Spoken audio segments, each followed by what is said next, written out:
साथियों नमस्कार, मैं हूं नीरज पटेल और आप देख रहे हैं नेशनल जनमत। पीछे की लोकेशन से क्लियर है कि मैं इस समय दिल्ली में हूं। पीछे आप राष्ट्रपति भवन स्पष्ट देख सकते हैं। मेरे साथ प्रेम प्रकाश जी हैं।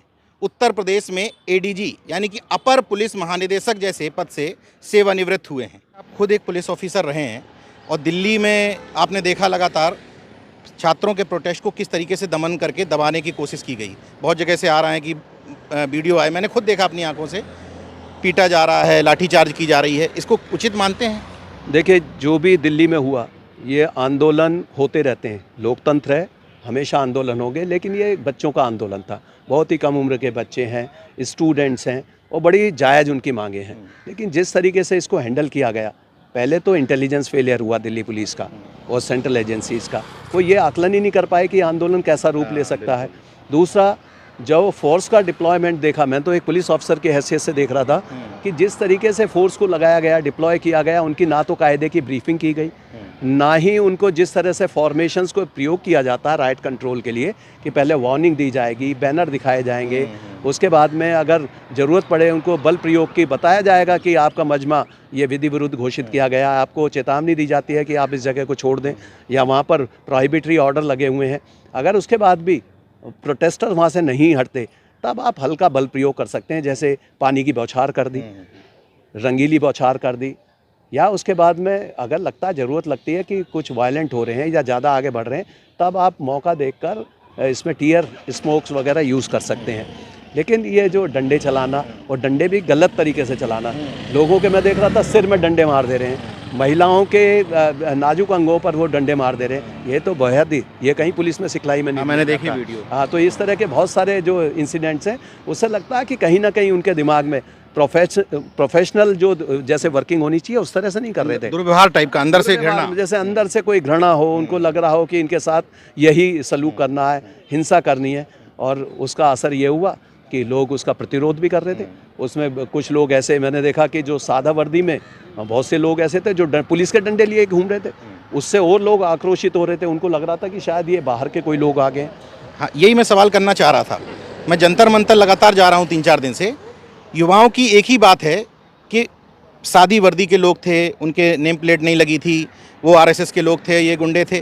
तो पुलिस मैनुअल क्या कहता है कि इस तरह की घटनाओं में सादी वर्दी पर लोग उतर सकते हैं सिविल ड्रेस में? देखिए, सादी वर्दी में केवल जो इंटेलिजेंस के लोग हैं, अभी सूचना कलेक्ट करने के लिए होते हैं, यहाँ तक कि जो प्रोटेस्टर्स हैं उनके बीच में भी डाले जा सकते हैं सादा वर्दी में।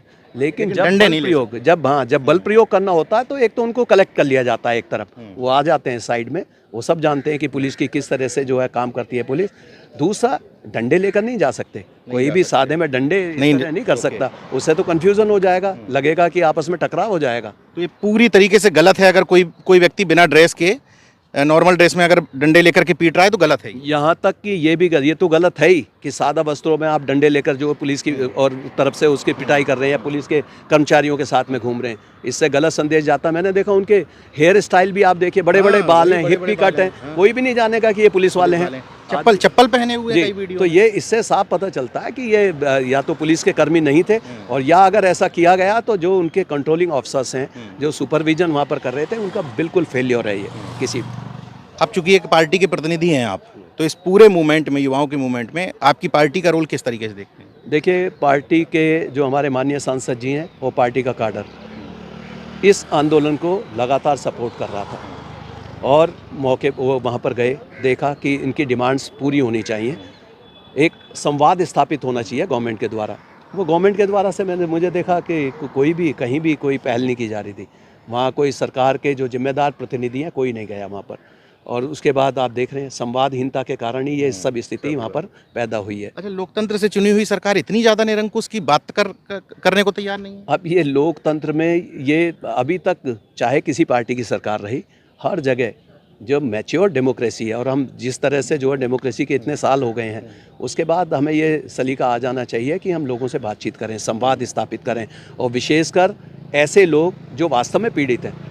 अब जो कितनी बार ये पेपर लीक किए गए हैं, कितनी सारी व्यवस्थाएं हमारी गड़बड़ा गई हैं, अगर उसके खिलाफ कोई आवाज़ उठा रहा है तो सिस्टम में सुधार के लिए वो मांग कर रहे हैं। तो इस सिस्टम में सुधार के लिए बहुत ये ज़रूरी है कि हम उनकी बात सुनें, और लोकतंत्र में वैसे भी अपना कितना भी प्रतिद्वंदी हो उसकी बात सुननी बहुत ज़रूरी है। अभिव्यक्ति के बारे में जैसे कि एक प्रसिद्ध एक व्याख्यान आया था J.S. मिल का।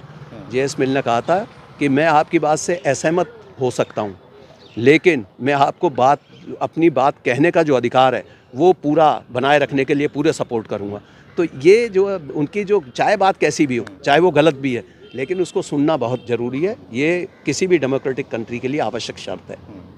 दिल्ली पुलिस और उसके मुखिया होने के नाते अमित शाह, क्या इनको सफाई देनी चाहिए? जो छात्रों के मन में एक दिल्ली पुलिस के बारे में गलत धारणा पैदा हो गई है कि हमें दिल्ली पुलिस ने नहीं, आरएसएस के गुंडों ने पीटा, तो इसमें क्लियरिफिकेशन देना चाहिए कि कौन लोग थे शादी वर्दी में टहल रहे थे? इसमें अभी तक गृह मंत्री का इसमें बयान आ जाना चाहिए था, उन्हें बताना चाहिए था। और बल्कि उससे पहले भी जब ये आंदोलन की उन्होंने शुरुआत की, प्रोटेस्ट करने का, मार्च करने का जब अपना अल्टीमेटम दे रखा था, तो इसमें इसी स्तर पे कम से कम गृह मंत्री के स्तर पे ब्रीफिंग की जानी चाहिए थी, सीनियर ऑफिसर्स को बताना चाहिए था। और उसके बाद वहाँ मौके पर वो चीज़ें दिखते भी। आप जो देखिए जिस तरह से पुलिस को वहाँ लगाया गया, फोर्स बहुत सारी लगाई गई है, पूरे सड़कों पर फोर्स ही फोर्स आपको नज़र आएगी, लेकिन बेतरतीब। ऐसा लगता है कि जैसे उनका कोई सुपरविजन नहीं है। उनका जो अधिकारी हैं वो भी जो है कहीं ना कहीं उनको लगता है कि पता नहीं उनको जो क्लियर वहाँ पर कमांड होनी चाहिए, ये बताना चाहिए उनके कि किस तरह से कहाँ फोर्स कितनी लगाई गई है, लोगों को बता दें तो कई बार इसका भी सैल्यूटरी इफेक्ट होता है। माननीय गृह मंत्री जी अगर इसको संबोधित करते और एक संवाद स्थापित करते, भले ही वो मीडिया के जरिए करते, अगर वो बता देते कि इस तरह की तैयारियां हैं, इस तरह फोर्स लगाई जाएगी या संवाद करने की कोशिश की जा रही है। पुलिस कमिश्नर भी कर सकते थे। पुलिस कमिश्नर को, पुलिस अधिकारियों को भी ये सिखाया जाता है। ऐसा नहीं कि जाते ही वहाँ पर डंडे मारने शुरू कर दो या आप जाते ही जो है बौछार करनी शुरू कर दो पानी की। उससे पहले आपको संवाद करना चाहिए। अगर गवर्नमेंट नहीं कर रही है तो कोशिश करनी चाहिए कि उनकी जो जेन्युइन बातें हैं वहाँ सरकार तक पहुँचाएँ। ये किसी भी जिम्मेदार अधिकारी का कर्तव्य है। फेल्योर दोनों तरफ से हुआ है, पुलिस कमिश्नर के स्तर से भी और ऊपर स्तर। देखिए ये राजनीतिक फेल्योर भी है, ये एक इंटेलिजेंस का भी फेल्योर है, और जो अधिकारी वहाँ मौके पर रहे हैं उनका भी फेल्योर है।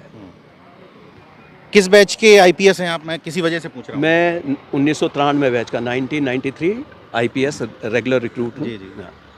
1993 बैच में आईपीएस बने थे आप, अपर पुलिस महानिदेशक यानी कि एडीजी स्तर के पद से रिटायर्ड हुए हैं। ये बात मैं दोबारा से रिपीट इसलिए कर रहा हूँ कि कोई सामान्य व्यक्ति सवाल नहीं उठा रहा है पुलिस के सिस्टम पर, बल्कि एक ऐसा शख्स जो आपके ही महकमे में बहुत सीनियर ऑफिसर से रिटायर्ड हुआ है, यानी कि उनको पुलिस की प्रोसीडिंग की, पुलिस के मैनुअल की बहुत अच्छे से जानकारी है। फेल्योर तो हुआ है, जवाब देना चाहिए दिल्ली पुलिस कमिश्नर को या उनके सुपर बॉस, क्योंकि गृह मंत्रालय के अंतर्गत आती है दिल्ली पुलिस, अमित शाह को, कि आखिर वो कौन लोग थे। छात्रों का जो आरोप है कि हमें आरएसएस के कार्यकर्ता, बीजेपी के लोग पीट रहे थे। बाकी देखते रहिए नेशनल जनमत, जागरूक और सजग बने रहिए। जय विज्ञान, जय संविधान, जय लोकतंत्र। धन्यवाद।